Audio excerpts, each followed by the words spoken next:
My name is Mike Manasco. I'm the head football coach at Miami Palmetto Senior High School. With the help and leadership of my assistant coach Bobby Vernon, we put together a series of tackling videos that are dedicated to player safety, keeping the head out of tackling. These are drills that can be used year-round. You know, we at Palmetto absolutely love football here. Our youth programs are very, very important to us. We'd like you to use these techniques to continue your role as a youth coach in getting these kids safe and equipped and ready for high school football. If you have any questions, please contact me. My email is above. Thank you.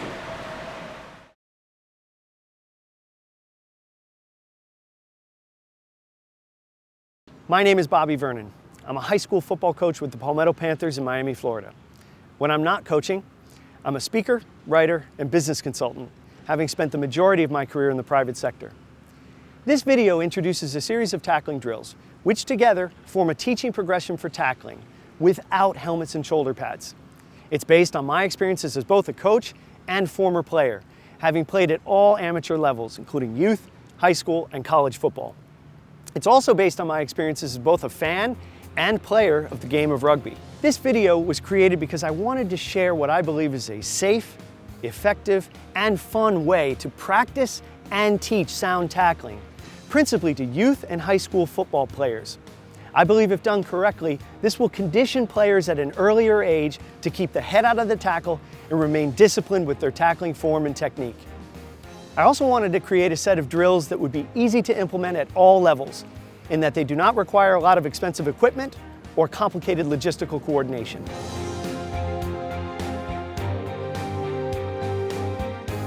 These drills and tackling techniques combine elements of traditional form tackling and rugby-style tackling techniques adapted for American football.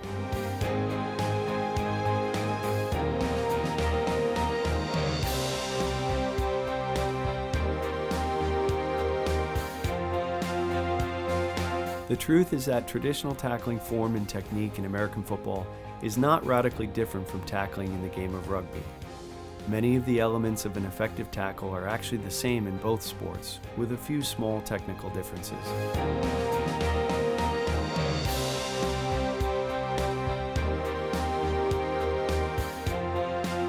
The principal advantage I see in introducing rugby tackling concepts to American football is the fact that rugby tackles are practiced, drilled, and executed without helmets and shoulder pads, which forces and conditions the players to consistently keep their heads out of the tackle and always remain disciplined with their tackling form and technique.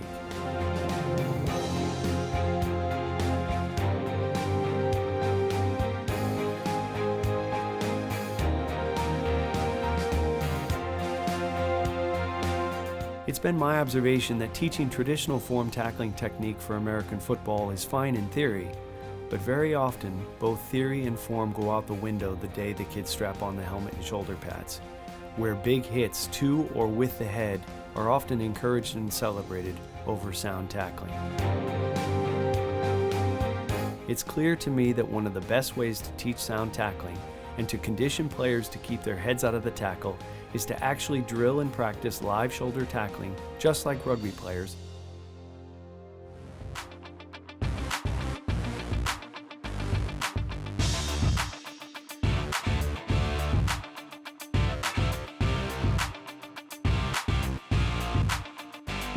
It's no secret that American football is dealing with a serious concussion problem. However, what isn't as well known or reported is that there are really two types of concussions experienced in American football.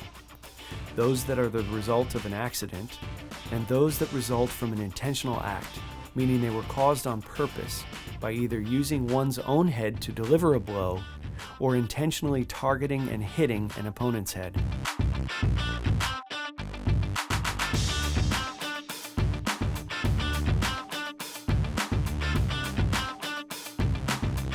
Accidental concussions are going to happen from time to time in active sports, including rugby, basketball, cycling, baseball, and others. But unlike in football, concussions in these sports are always the result of an accident. Cyclers do not intentionally fall and bang their heads on the pavement. And likewise, basketball and baseball players don't hit themselves in the head on purpose.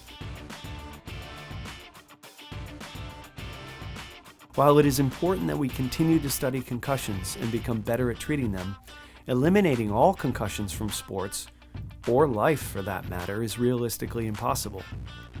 Eliminating intentionally caused concussions in football, however, is not only possible, but I believe necessary if we hope the sport maintains its status as America's game. Big hits to or with the head, which are often celebrated on YouTube, must be replaced with better, sounder tackling, which can be just as physical.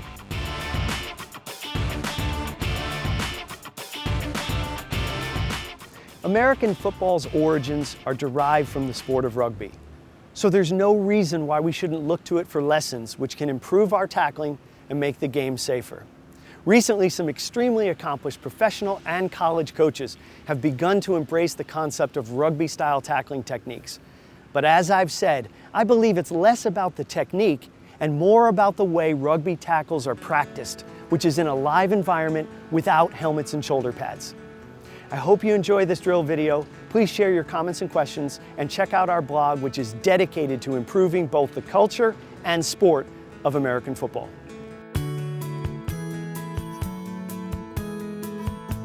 Run and Buzz is the first drill of our teaching progression, in which we are working exclusively on the approach. The setup for this drill is extremely simple, in which we work from the middle of the field to about the numbers. The players start at cones placed 10 yards apart and work towards another cone or dummy bag placed at about the numbers between them. The ball carrier will run to the cone at varying speeds, slowing down from time to time to simulate a possible cutback.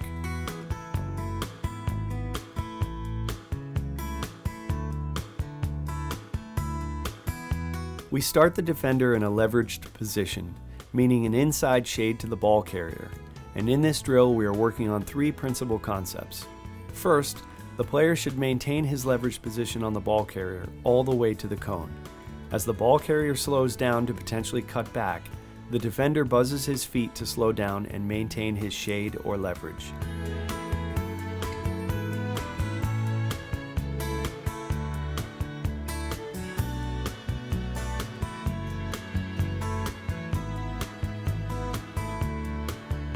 Second, we want the defender to chase or track the ball carrier while maintaining some squaring of the shoulders, which increases as he closes in on the ball carrier. Lastly, it is extremely important the defender's eyes focus on the near hip of the ball carrier so as not to lose his leverage because of movements of the ball carrier's hands, head, ball, arms, or feet.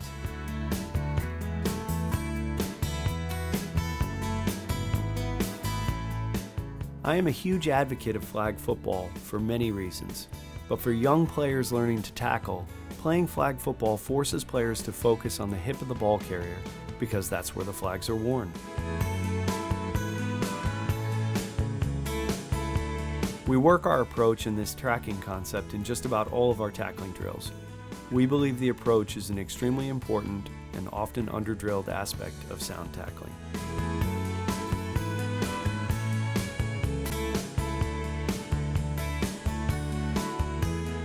This is a short drill on the proper stance, breakdown, and hit position.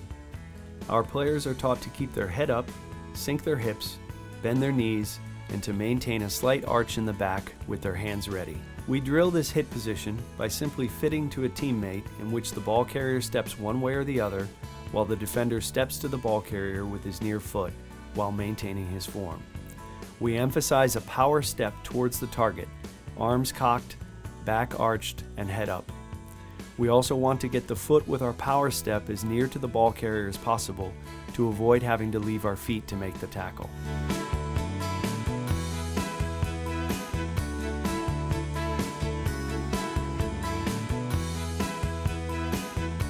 The stance and breakdown position is similar to some of the current teaching of American football form tackling. However, we emphasize the power step be made at an angle towards the target as opposed to straight ahead, as we want to drill the importance of coming from a leveraged position, which allows us to emphasize more of the shoulder in the tackle and keep the head further away from contact.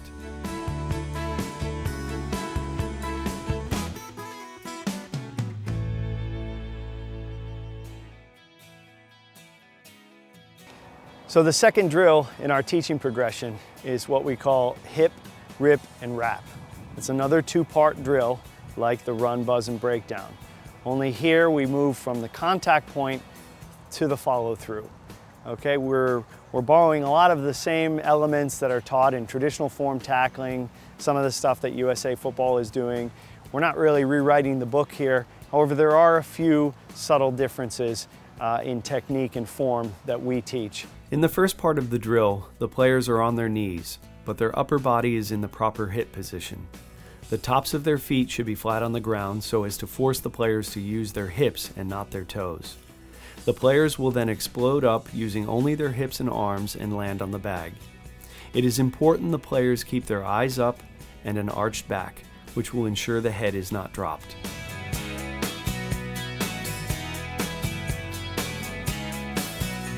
In the second part of the drill, we add an extra dummy bag, in which the players will do the same thing as in the first part, with the addition of hitting the bag with the front of their shoulder while ripping their arms and wrapping up the bag. The hands should come together to squeeze the bag, and their head should be up but to the side. This is a little different from some of the more recent heads-up teaching techniques, which teaches players to throw 2 uppercuts with the head up, but often in a straight up or head-on position to the target.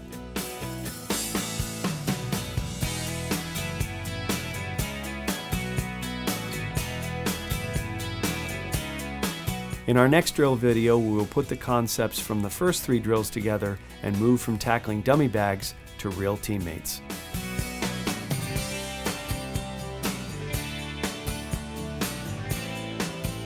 Okay, so in the first 2 drills, we've covered the approach, the breakdown and hit position, and the follow through. The first drill was our run, buzz, and breakdown drill, in which we covered the approach to the contact point. And then in our hip, rip, and wrap drill, we went contact point through follow through, okay? At this point, we're ready to begin getting our players accustomed to tackling live players without helmets and shoulder pads. And what we do to start that teaching progression is have the player begin from his knees, okay? John's gonna be in the proper hit breakdown position from his knees with an arched back, his head up. We're gonna have a player stand in front of him, and John is then gonna basically tackle that player, ripping his arms and wrapping up the opponent with enough hip drive to bring the player down. Again, this is the first progression of getting our players accustomed to tackling without helmets and shoulder pads of live players.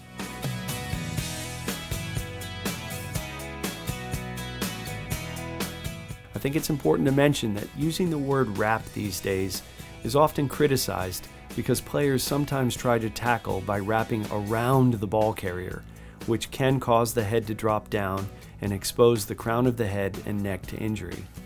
We do not teach the idea of wrapping around, but we do want our players to wrap up and squeeze the ball carrier with the head to the side and out of the tackle altogether.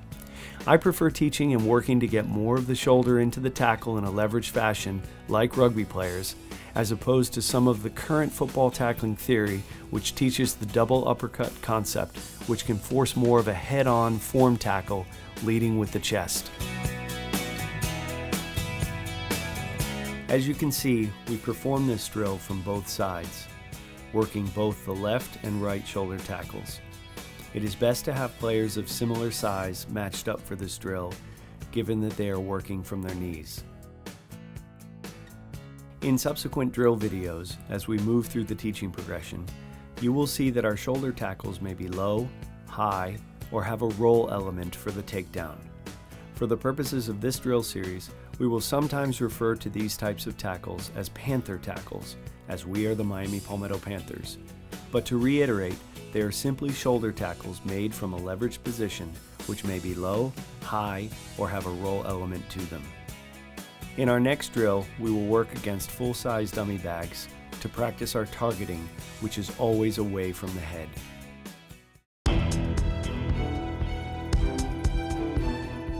In this drill, we increase the tempo against full-size tackling dummies, and we are focused on proper targeting at higher speeds.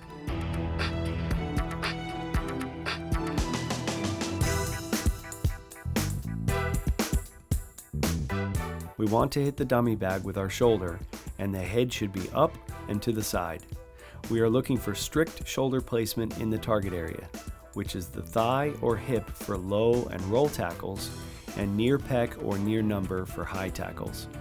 We want to see good hip explosion and the arms ripping, wrapping up, and squeezing the bag.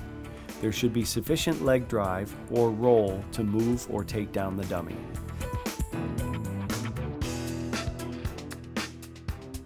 Players can start from a standing 2-point or down in a 3-point stance based on the position they play.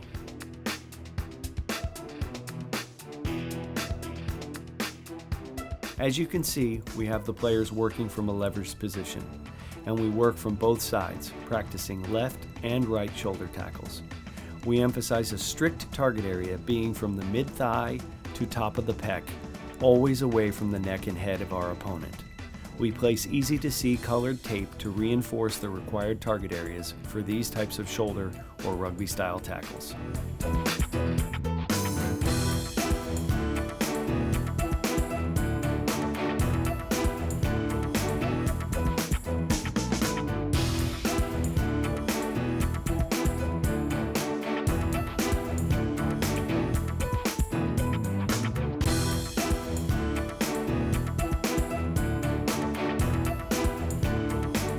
As you can see, the players are now working on their roll tackles, in which they roll instead of driving their legs to take down the dummy.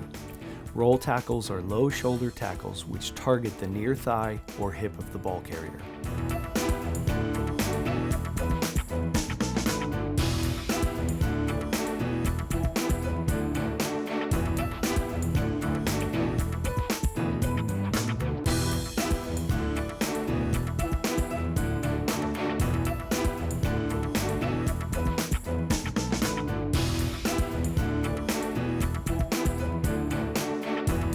Now that we've drilled and reinforced a strict target area, we are ready to move the progression to live tackling without helmets and shoulder pads.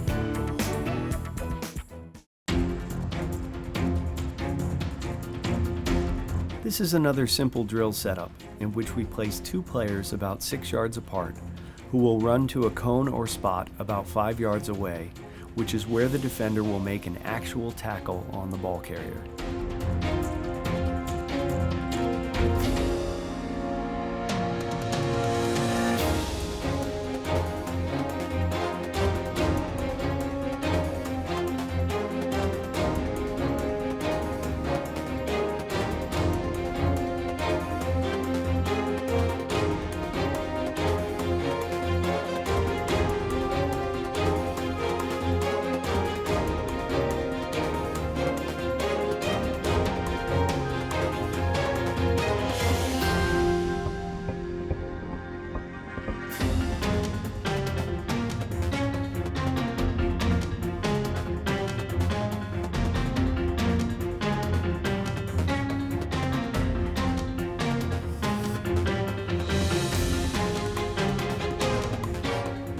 We work both sides to drill left and right shoulder tackles, and we can increase distances if we want to work more of the approach and tracking element.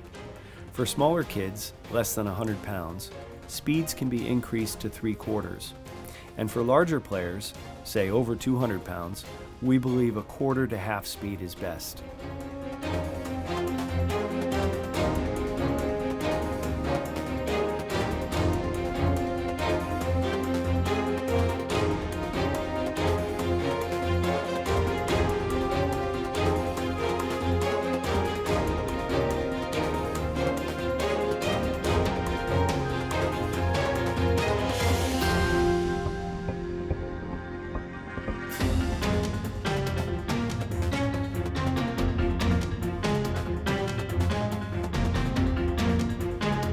While not entirely necessary, we have the players wear hip and thigh pads for this drill to further eliminate possibility of small injuries in practice.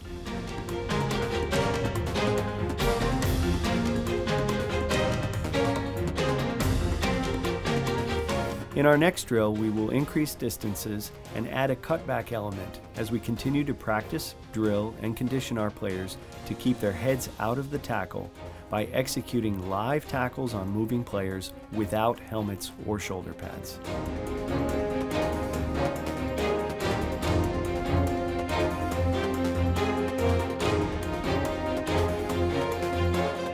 In this drill, we increase the space in which the runners can operate, forcing our defenders to maintain their leverage while pursuing the ball carrier.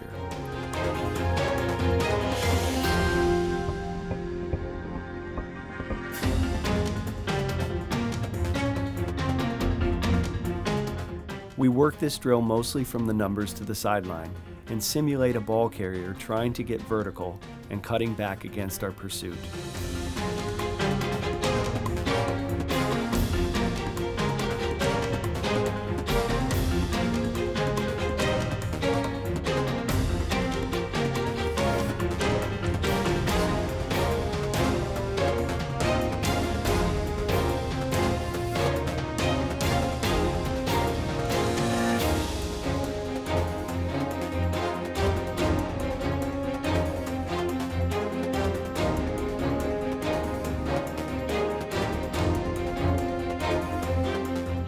We will work it from both the left and right by simply flipping the drill so we can stay on the same side of the field.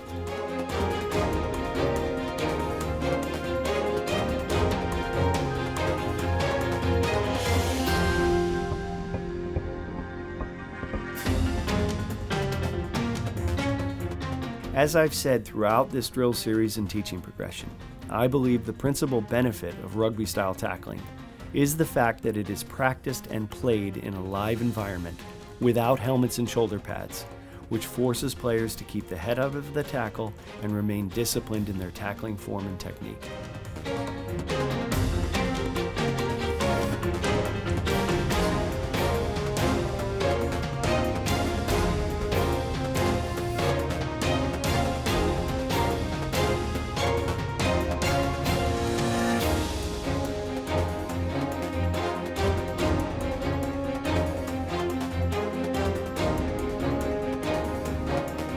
In our next drill, we will work high shoulder tackles with the help of a protective shield.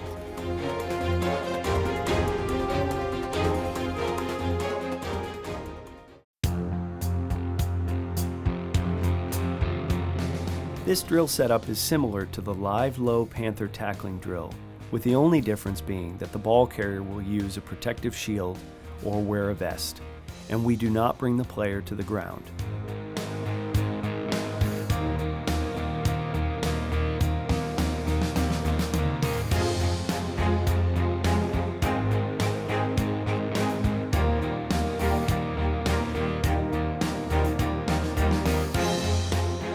We are emphasizing all of the same mechanics as in the low shoulder tackle drill, with the only difference being the target area, which is the near pec or near number, as opposed to the hip or thigh.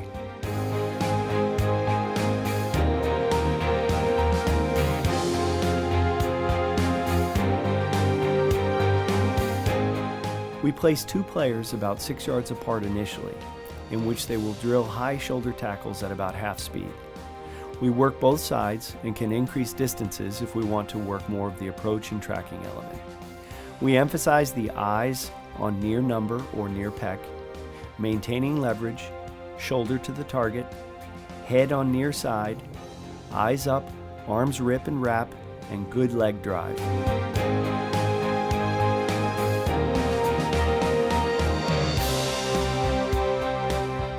It's possible to bring players to the ground, but I would recommend using a landing pad at a designated contact point. This provides the added benefit of teaching players the exact drive needed to bring down a player with a high tackle.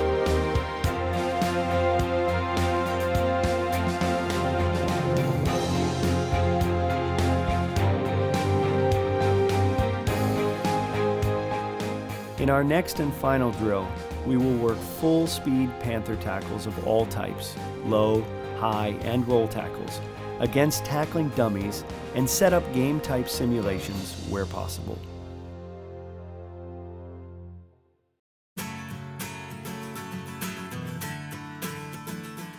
In this drill, we strategically place full-size tackling dummies at various contact points, depending on the pursuit angle we are trying to simulate.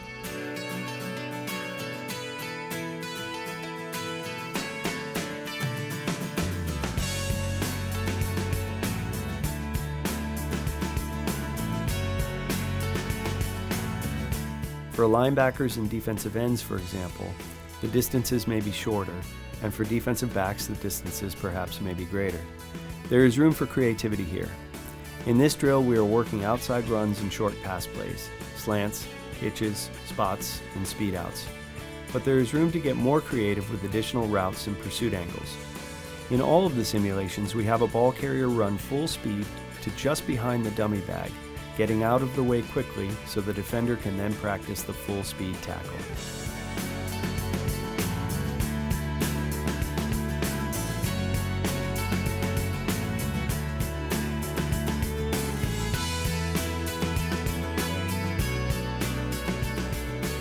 This concludes the drill series and teaching progression focused on tackling without helmets and shoulder pads. I would like to thank Coach Mike Manasco and all of the players at Miami Palmetto High School for their help in developing and practicing these drills. Of course, this could not have been done without the players who volunteered to help make this video. A special thank you to Ramon Chester, John Pierce,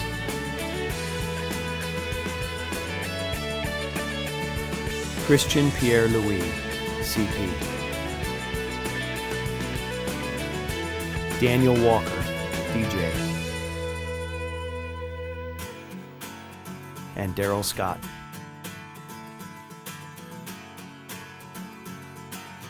While the drills in this video were performed by high school players, conditioning players at the youth level to keep their head out of the tackle through live shoulder tackling without helmets will certainly help to improve the safety and effectiveness of tackling in the game of football. I hope you've enjoyed this drill video. Please share your thoughts and comments and check out our blog dedicated to improving the sport and culture of amateur football by making it safer, less professional, and more fun.